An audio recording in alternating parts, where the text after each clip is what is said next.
85 مليون جنيه يا راجل.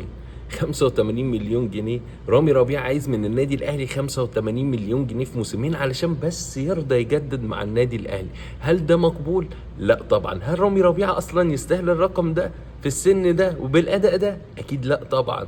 النادي الاهلي عرض عليه كام؟ النادي الاهلي عرض عليه 16 مليون جنيه في الموسم، يعني 32 مليون جنيه في الموسمين. انا شايف الارقام، انا مش فاهم ازاي الناس بتتفاوض وتقبل وما تقبلش الارقام دي اساسا يعني. بس اداء رامي ربيعه ما يديلوش اصلا 3 جنيه يعني في الفتره الاخيره.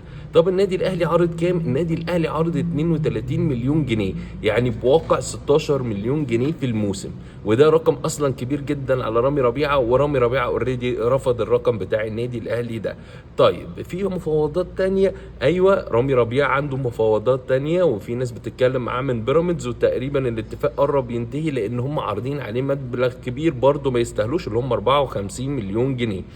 طيب انا اخلي رامي ربيعه عندي بالاداء ده ليه لما ممكن اجيب واحد زي عمرو الجزار اللي بيلعب نادي المحله، اللي هو تحسه في ستايله وائل جمعه شويه، ولكن لما اجي اقارن بين الاثنين انا عندي عمرو الجزار اداؤه كويس جدا، لاعب 25 ماتش، عنده 25 سنه، احرز هدف، ما عندوش غير انذار واحد في البطوله كلها في خلال 25 ولا 26 ماتش بماتش امبارح ده.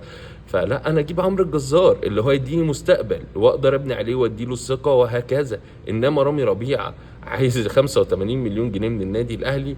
عيب يا رامي، عيب يا رامي، ده انت كنت مبطل قبل كده والاهلي هو اللي قعدك اكراما لتاريخك معاه. عيب.